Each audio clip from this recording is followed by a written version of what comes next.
نحمده ونصلي على رسوله الكريم الصلاة والسلام على رسول اللہ صلی اللہ علیہ وسلم۔ جنت کو حاصل کرنا بہت ہی ضروری ہے، اس لیے کہ جنت مسلمان کے لیے بنائی گئی ہے۔ کافر تو سب جہنم میں جانے والے ہیں، اور مسلمان کے لیے اللہ پاک نے جنت کی نعمتیں بنائی ہیں۔ وَلَكُمْ فِيهَا مَا تَشْتَهِي أَنفُسُكُمْ وَلَكُمْ فِيهَا مَا تَدَّعُونَ نُزُلًا مِّن غَفُورٍ رَّحِيمٍ۔ جنت دل کی خواہشات کا نام ہے۔ اللہ شانہ نے جس چیز کا وعدہ کیا ہے وہ انشاءاللہ انسان کو، اپنے بندے کو مل کر رہے گا، اور یہ اللہ کی طرف سے مہمان نوازی ہوگی۔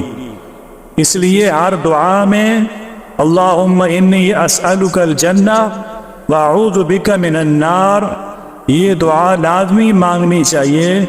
اللہ تبارک و تعالی سے جنت کا حصول کرنا چاہیے۔ فقیہ ابو اللیث سمرقندی رحمۃ اللہ علیہ فرماتے ہیں کہ جو شخص بھی جنت کی نعمتیں حاصل کرنا چاہے اسے 5 چیزوں کی پابندی انتہائی ضروری ہے، کیونکہ جنت ایسے نہیں ملتی کہ انسان اپنی خواہشات کی زندگی گزارتا رہے اور یہ امید رکھے کہ میں تو اللہ کا بندہ ہوں اور نبی کا امتی ہوں تو جنت تو ہمارے لیے بنائی گئی ہے۔ ایسی بات نہیں ہے۔ اللہ تبارک و تعالی نے نیک اعمال بھی بتلائے ہیں اور برے اعمال بھی انسان خود کرتا ہے، وہ بھی اللہ نے بتلائے ہیں کہ جو کرنا ہے وہ کرو اور جس سے بچنا ہے اس سے بچو۔ انسان کو تب جا کر جنت ملے گی۔ تو 5 چیزوں کی پابندی۔ سب سے پہلی چیز، اپنے نفس کو تمام گناہوں سے باز رکھے، جیسے اللہ پاک نے قرآن مجید میں ارشاد فرمایا وَأَمَّا مَنْ خَافَ مَقَامَ رَبِّهِ وَنَهَى النَّفْسَ عَنِ الْهَوَىٰ، کہ جس نے اپنے نفس کو خواہش سے روکا جنت اس کا ٹھکانہ ہے۔ اور دوسری چیز فرماتے ہیں کہ دنیا کی تھوڑی سی مقدار پر راضی ہو جائے بندہ، جیسے حدیث پاک کے اندر آتا ہے اللہ پاک قیامت کے دن دیکھیں گے کہ یہ میری تھوڑی روزی پر راضی ہو گیا تھا، اللہ پاک فرمائیں گے کہ ہم اس کے تھوڑے عمل پر راضی ہو جاتے ہیں، اللہ پاک دنیا یعنی جنت کے اندر بھیج دے گا۔ کیونکہ حدیث شریف کے اندر آتا ہے کہ جنت کی قیمت وہ ترک دنیا ہے، دنیا کو چھوڑ دینا ہے۔ اور تیسری چیز جنت کے حصول کے لیے کہ ہر نیک کام کی خواہش رکھے، ہر وقت نیک کاموں میں لگا رہے اور اطاعت کے کسی کام کو نہ چھوڑے۔ نامعلوم کون سی اطاعت گناہوں کی بخشش اور جنت کے حصول کا سبب بن جائے۔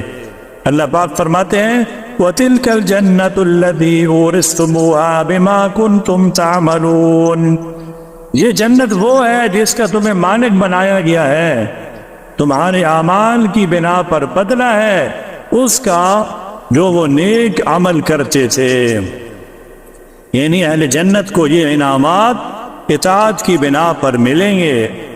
اور چوتھی چیز، نیک لوگوں سے محبت رکھے، ان کی ہم نشینی اختیار کرے، کیونکہ ان میں سے جب کسی کی بخشش ہوگی تو اپنے بھائیوں اور احباب کی سفارش کرے گا، وہ کہے گا کہ یہ مجھے چاہنے والے تھے، ان کے ساتھ حشر ہوگا۔ جیسا کہ نبی علیہ السلام کا ارشاد ہے کہ آپس میں بھائی چارہ اچھی طرح پیدا کرو، کیونکہ قیامت میں ہر بھائی کو سفارش کا موقع ملے گا۔ اور 5ویں چیز جنت کے حصول کے لیے کہ انسان کثرت سے دعا کرے۔ دعا کثرت سے کرنا چاہیے، اس لیے کہ الدعاء مخ العبادہ، دعا عبادت کا مغز ہے، اور اللہ سے جنت اور خاتمہ بالخیر کی بہت زیادہ درخواست کرتے رہنا چاہیے۔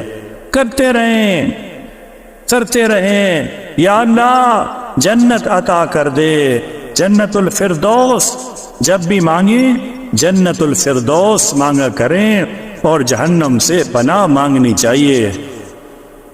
کامل ایمان والے جو ہوں گے وہ جنت میں بے حساب جائیں گے، حساب بھی نہیں ہوگا۔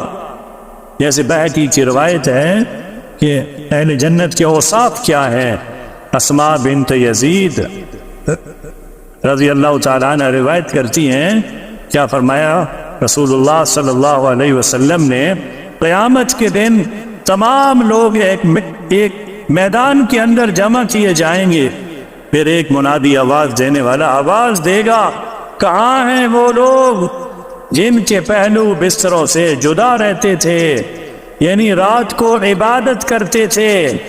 بس تھوڑے لوگ اہل اسلام میں سے اٹھیں گے اور بغیر حساب کتاب کے جنت میں داخل ہو جائیں گے۔ پھر اس کے بعد حکم ہوگا کہ باقی لوگوں کا حساب شروع کیا جائے۔ اب رات کو اٹھنے والے کتنے لوگ ہیں؟ تتجافى جنوبهم عن المضاجع يدعون ربهم خوفا وطمعا۔ ڈرنا چاہیے اللہ سے، خوف اور امید کی زندگی گزارنی چاہیے۔ صحابہ رضی اللہ تعالی عنہم اجمعین کی پوری زندگی خوف اور امید کی زندگی ہے۔ سعید بن مسیب رحمۃ اللہ علیہ فرماتے ہیں، ابو ہریرہ رضی اللہ تعالی عنہ نے کیا ارشاد فرمایا کہ میں نے رسول پاک علیہ الصلوۃ والسلام کو یہ ارشاد فرماتے ہوئے سنا ہے۔ کیا سنا؟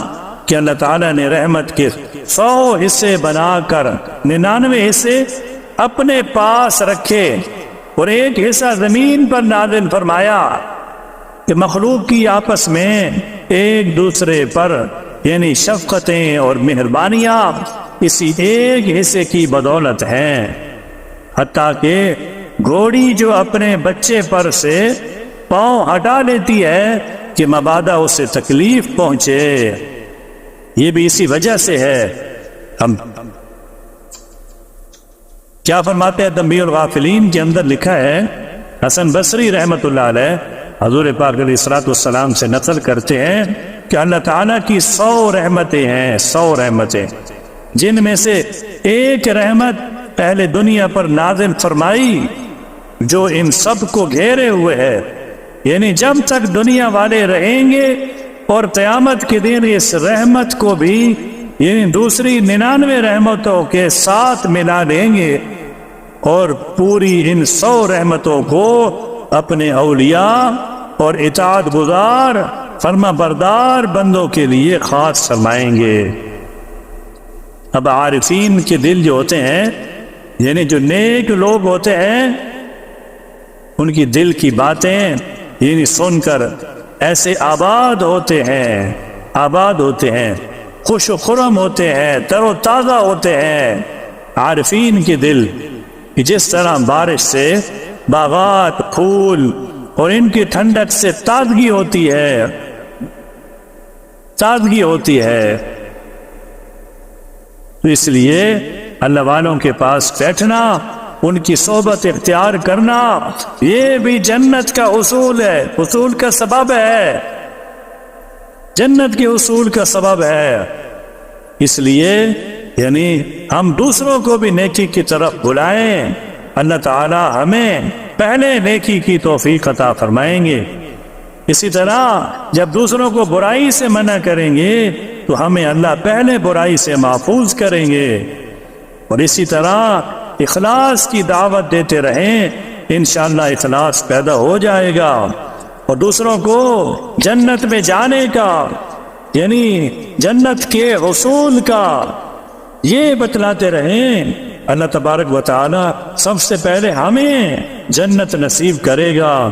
اللہ تبارک و تعالی سے دعا ہے اچھی بات کو سنیں، اس کو آگے پھیلائیں، اللہ ہمیں توفیق عطا فرمائے، اس آڈیو کو بیان کو سنیں اور فائدہ اٹھائیں اور اس کو آگے شیئر بھی کریں۔ اللہ تعالی ہم سب کو عمل کرنے کی توفیق عطا فرمائے۔ وآخر دعوانا ان الحمد للہ رب العالمین۔